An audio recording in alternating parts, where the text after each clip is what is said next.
السلام علیکم، welcome back to my channel and welcome back to another video. جیسا کہ پارٹ 1 میں ہم لوگ بابا بلے شاہ کو ڈسکس کر رہے تھے اور ہم نے بابا بلے شاہ کے تصوف کے بارے میں پڑھا تھا کہ تصوف کی جو منازل ہوتی ہیں ان کے بارے میں بابا بلے شاہ کس طریقے سے بات کرتے ہیں۔ ہم نے 2 منازل کے بارے میں پڑھا تھا، سب سے پہلے اپنی ذات کو فانی کر دینا اور اس کے بعد ہے اپنے مرشد کے عشق میں فانی ہو جانا۔ اس کے بعد جو اگلا مرحلہ آتا ہے وہ ہے اللہ تعالیٰ کے رسول کی ذات میں فانی ہو جانا۔ فانی ہو جانے کا مطلب ہے کہ ان کے عشق میں مبتلا ہو جانا، ان کو ایک ٹھیک طریقے سے پہچان لینا۔ تو ہم دیکھتے ہیں کہ کس طریقے سے وہ اس اگلی منزل کے بارے میں بات کرتے ہیں۔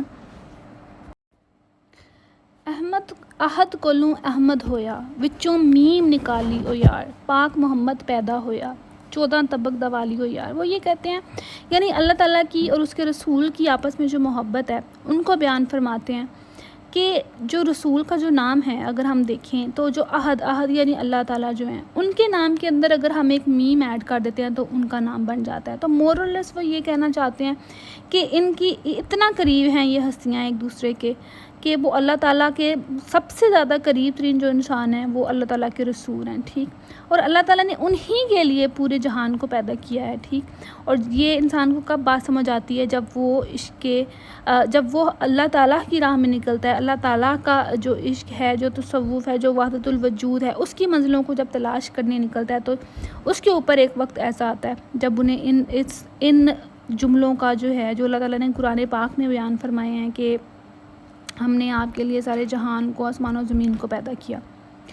اس کے بعد جو اگلی منزل ہے رسول سے محبت کرنے کے بعد جو ہے وہ ہے اللہ تعالیٰ کی ذات میں فنا ہو جانے کی منزل۔ یہ سب سے اہم منزل ہے، ٹھیک ہے۔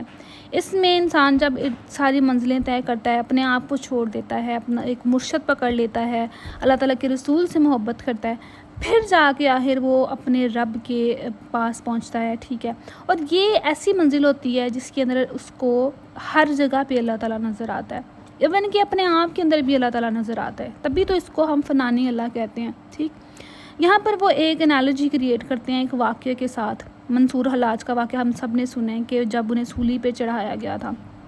تب بھی انہوں نے انا الحق کہا تھا، یعنی وہ بھی اللہ تعالیٰ کے عشق میں اس قدر مجذوب ہو گئے تھے کہ انہیں اپنے اندر اللہ تعالیٰ نظر آنا شروع ہو گئے تھے۔ تو وہ اپنے آپ کو حق نہیں کہتے تھے بلکہ انہیں اپنے اندر جو اللہ تعالیٰ کا ایک آپ کہیں عکس نظر آتا تھا وہ اس کو کہتے تھے انا الحق، یعنی میں حق ہوں۔ تو آخر ان کو سولی پہ چڑھا دیا گیا۔ تو وہ کہتے ہیں کہ عاشق ہوئیوں رب دا ہوئی ملامت لاکھ، تینوں کافر آکھ دے تو آہو آہو آکھ۔ یعنی جب تم اس منزل پہ پہنچو گے کہ تمہیں سمجھ آ جائے گا اللہ تعالیٰ کیا ہے، ہر جگہ پہ ہر چیز کے اندر تمہارے اندر بھی اللہ تعالیٰ کا وجود ہے، تو تم جو کہو گے وہ لوگ نہیں مانیں گے، لوگ تمہارے عشق کو نہیں سمجھیں گے، لوگ اس کو کسی اور پوائنٹ آف ویو میں لیں گے اور وہ تمہیں کافر کہیں گے، جیسے منصور حلاج کو کافر کہا تھا۔ لیکن تم نے اس منزل سے نہیں ہٹنا، تم نے اپنا سفر جاری رکھنا ہے۔ تمہیں وہ کافر بھی کہیں گے لیکن تم نے آہو آہو ہی کہنا ہے، کیونکہ وہ لوگ اس چیز کو سمجھنے سے بالکل قاصر ہیں جو کہ اللہ تعالیٰ کے عشق میں مبتلا نہیں ہیں۔ پھر وہ کہتے ہیں آؤ سیو رل دیو نی ودائی، میں ور پایا رانجھا ماہی، یعنی وہ اپنے کہہ رہے ہیں کہ میں نے چونکہ اللہ تعالیٰ کو پا لیا ہے تو اپنے ارد گرد اپنے دوستوں کو کہتے ہیں کہ مجھے آ کے بدھائی دو۔ ور پایا رانجھا ماہی، رانجھا جو ہے نا وہ ایک علامتی طور پر استعمال ہوتا ہے، ٹھیک ہے۔ آپ نے کوئی منزل حاصل کرنی ہے، آپ کا کوئی گول ہے تو اس کے لیے ہم ایز اے رانجھا یوز کرتے ہیں، یعنی محبوب کے لیے ایک رانجھا کا ورڈ یوز ہوتا ہے اور یہ محبوب کسی بھی قسم کا ہو سکتا ہے۔ تو اس کے بعد جو ہے وحدت الوجود ہے۔ وحدت الوجود بیسیکلی جب آپ نے اپنی منزل کو تصوف کی کو طے کر لیا ہے، آپ اللہ تعالیٰ کے عشق کے اندر فانی ہو گئے ہیں، اس کے بعد آپ کے کیا حالات ہیں وہ بتاتا ہے کہ آپ کو اس دنیا میں کچھ اور نظر نہیں آتا، آپ کو صرف اور صرف اللہ تعالیٰ نظر آتے ہیں۔ وحدت الوجود یعنی ایک چیز، اس دنیا میں صرف ایک ہی چیز ہے، اس کے علاوہ کچھ بھی نہیں ہے۔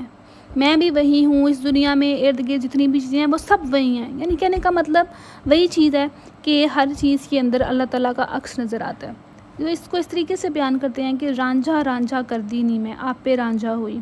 سدو نی منو دیدو رانجھا ہیر نہ آکھو کوئی، رانجھا میں رانجھے وچ ہور خیال نہ کوئی۔ رانجھا ہم نے کس چیز کو کہا تھا؟ آپ کی منزل کو، آپ کے محبوب کو۔ تو وہ کہتے ہیں کہ میں پہلے تو رانجھا رانجھا کرتی تھی لیکن اب میں خود ہی رانجھا ہو گئی ہوں، یعنی ان کو اپنے اندر اللہ تعالیٰ نظر آتے ہیں۔ تو وہ کہتے ہیں کہ مجھے رانجھا ہی کہو، مجھے کوئی ہیر نہ کہو، سدو نہیں منو دیدو رانجھا، کیونکہ میں ہی رانجھا ہوں تو مجھے رانجھا بولو، مجھے ہیر نہ کہو، رانجھا میں رانجھے وچ ہور خیال نہ کوئی، یعنی کہنے کا مطلب ہے کہ مجھ میں بھی رانجھا ہے، رانجھے میں میں ہوں، یعنی یہ دونوں ایک ہی چیزیں ہیں، ان میں کوئی فرق نہیں رہ گیا۔ اب آپ نے تصوف کی منازل طے کر لی ہیں، آپ نے اپنے عشق کو حاصل کر لیا ہے، تو اس کے بعد مخالفتیں کرنا شروع ہو جاتے ہیں لوگ، جیسے کہ پہلے شعر میں پڑھا تھا کہ عاشق ہوئوں رب دا ملامت ہوئی لاکھ۔ لوگ یہ سمجھتے ہیں کہ یہ لوگ جو صوفی ہوتے ہیں نا، وہ شاید شریعت کے باغی ہوتے ہیں، ٹھیک ہے، انہوں نے صرف اور صرف اللہ تعالیٰ کی اگر راہ میں وہ نکلے ہوئے ہیں، اگر وہ ڈوبے ہوئے ہیں تو وہ سمجھتے ہیں کہ بس انہوں نے سب کچھ حاصل کر لیا، اب انہوں نے شریعت پہ بالکل جو ہے وہ عمل نہیں کرنا۔ تو آپ جو ہیں وہ لوگوں کے اس غلط فہمی کو دور کرنے کی کوشش کرتے ہیں، وہ یہ کہتے ہیں کہ اصل میں یہ دونوں چیزیں ایک ہی ہیں، ہم کبھی بھی وہ تصوف کی منزل حاصل نہیں کر سکتے جب تک ہم شریعت میں جو ہے شریعت پہ عمل نہیں کرتے۔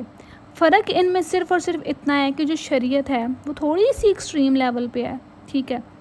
اور جو ہمارا طریقہ ہے وہ ہے جو کہ حقیقی ہے، ٹھیک ہے۔ جیسے اب آج ہم بات کرتے ہیں تو ہمارے مولویوں نے، علماء نے دین کو تھوڑا سا ڈفرینٹ ایک اس کی پکچر پینٹ کی ہوئی ہے ہمارے سامنے، اس کو تھوڑا سا مشکل کیا ہوا ہے، جبکہ حقیقت کچھ اور ہے۔ تو وہ آپ حقیقت پسند بھی تو تھے نا بابا بلے شاہ، تو وہ یہ حقیقت بیان فرماتے ہیں کہ کیا فرق ہے طریقت میں، یعنی ہمارا جس طریقے پہ ہم چل رہے ہیں، تصوف کا طریقہ ہے، صوفی کا طریقہ ہے، اور شریعت میں کیا فرق ہے۔ وہ کہتے ہیں کہ شرع کہے چل پاس ملاں دے، سکھ لے ادب اداباں نوں، عشق کہے ایک حرف بتھیرا، ٹھپ رکھ ہور کتاباں نوں۔ وہ کہتے ہیں شریعت یہ کہتی ہے کہ مولوی کے پاس جاؤ اور ادب و اداب سیکھو، لیکن عشق کیا کہتا ہے کہ ایک حرف بتھیرا ہے، باقی سب کتابوں کی ضرورت نہیں ہے۔ شرع کہے چل مسجد اندر ہر نماز ادا کر لے، عشق کہے چل میخانے وچ شراب پی کے 2 نفل پڑھ لے۔ یہ اگر میخانے کی بات کر رہے ہیں یا پھر اگر وہ بول رہے ہیں کہ بکس کو سائڈ پہ کر دو یا یہ وہ، تو اس کا مطلب ہرگز نہیں ہے کہ وہ کسی چیز سے انکار کر رہے ہیں، بلکہ وہ ایک انالوجی کریٹ کرنا چاہ رہے ہیں کہ جو ہمارا عشق ہے وہ یہ نہیں کہ تم ہر وقت مسجد میں ہی گھسے رہو اور ہر وقت نمازیں پڑھتے رہو تو پھر ہی تم بخشے جاؤ گے، بلکہ اگر تم میخانے سے نکلتے ہو اور 2 نفل بھی پڑھ لیتے ہو تو تمہارے لیے بہت ہے۔ یعنی انہوں نے ایک دین کے اندر ایک آسانی بتائی ہے، انہوں نے دین کا ایک ٹرو پکچر بتایا ہے کہ ہمارا دین اتنا سخت نہیں ہے جتنا کہ اس کو پیش کیا جاتا ہے، ٹھیک ہے، اور ہمیں کہا جاتا ہے کہ تم لوگ باغی ہو، جبکہ ہم باغی نہیں ہیں۔ ہم لوگوں کا اس شریعت کے اوپر چلنے کا، فقیروں کا اس شریعت پہ چلنے کا جو طریقہ ہے نا، وہ تھوڑا سا ڈیفرنٹ ہے، لیکن شریعت کی پابندی کیے بغیر ہم لوگ بھی عاشق نہیں کہلا سکتے، ٹھیک ہے۔ عشق کہے شرع کہے چل بہشتیں چلیے، بہشتاں دے میوے کھاواں گے، عشق کہے اوتھے ساڈا پہرا آپ ہتھیں ورتاواں گے۔ کہنے کا مطلب یہ ہے کہ آپ لوگ کہتے ہیں جی کہ ہم جنت میں جائیں گے، جنت میں جا کے میوے کھائیں گے،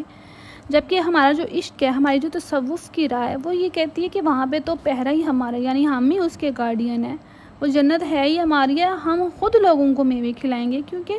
وہ اللہ تعالیٰ کے عشق کے اندر پڑ چکے ہیں، وہ اللہ تعالیٰ کی راہ میں اپنے آپ کو فانی کر چکے ہوئے ہیں، ٹھیک ہے۔ تو اب وہ وہ اپنے آپ کو جنت کا مالک سمجھتے ہیں، ٹھیک، یہ ان کا عشق ان کو کہتا ہے۔ اسی چیز کا ایک کاؤنٹر آرگیومنٹ وہ خود بھی دیتے ہیں کہ بلیا بے شرع نہ ہو سکھ دی نیندر بھر کے سو، یعنی کہ شریعت پہ عمل کرو، بے شرع نہ ہو سکھ دی نیندر بھر کے سو، شریعت پہ عمل کرنے کے بعد سو، ٹھیک ہے۔ تو یہ نہیں کہ اب عاشق ہو گئے ہیں تو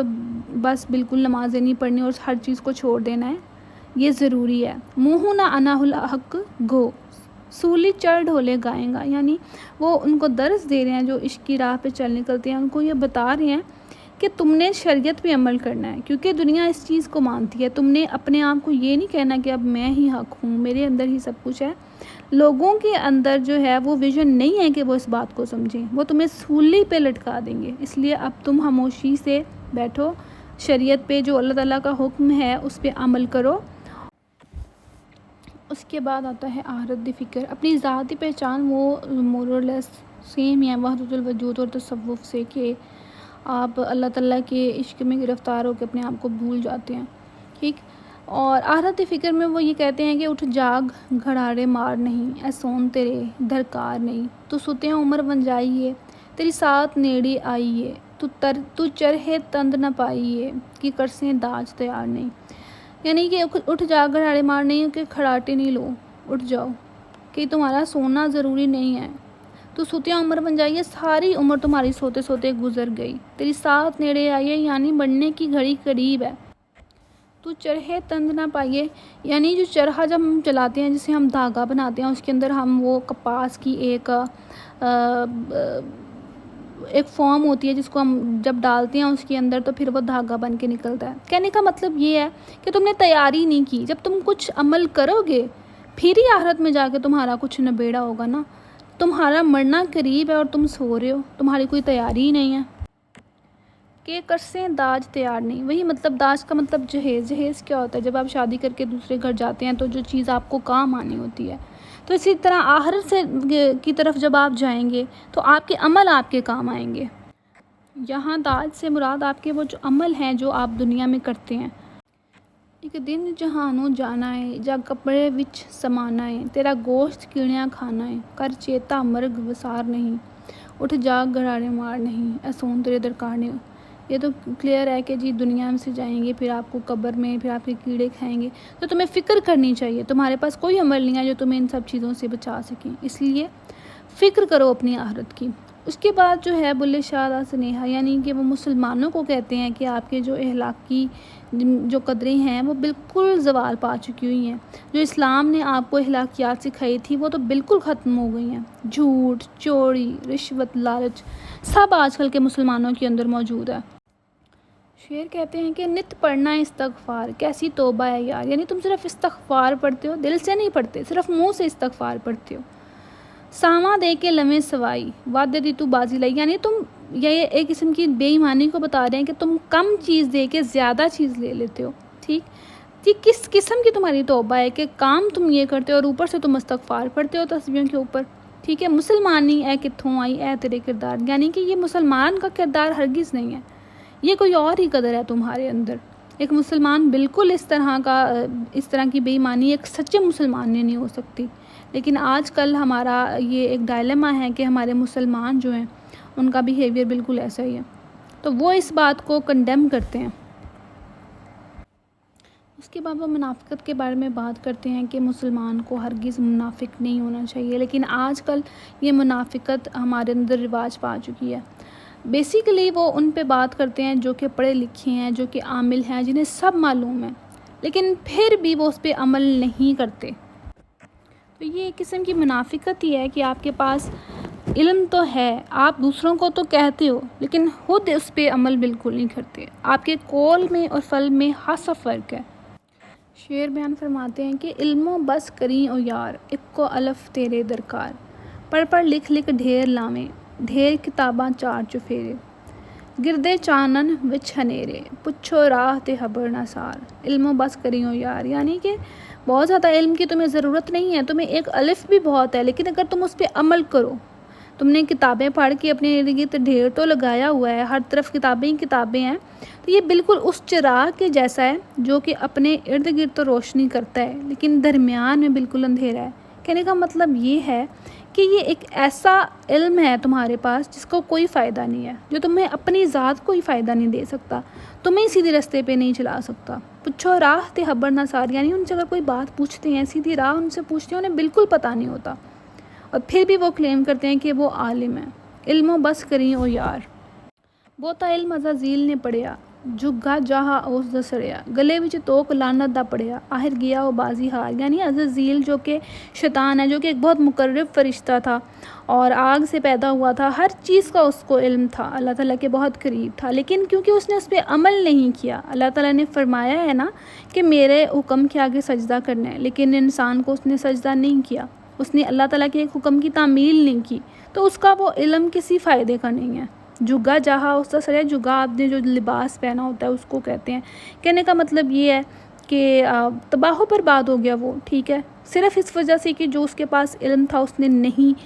اس پہ عمل کیا، اور اس کے اوپر قیامت تک کے لیے لعنت ہے۔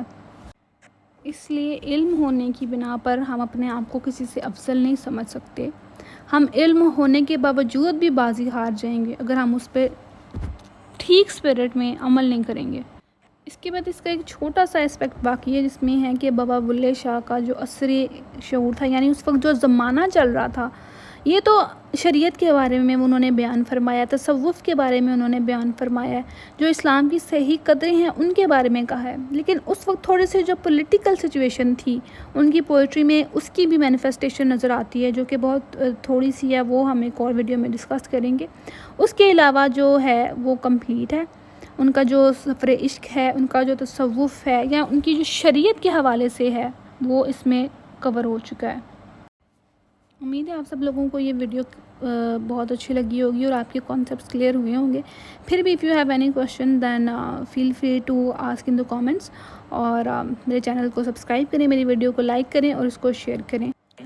اور اس طرح کی مزید انفارمیٹیو ویڈیو کے لیے اسٹے ٹیونڈ. تب تک کے لیے اللہ حافظ.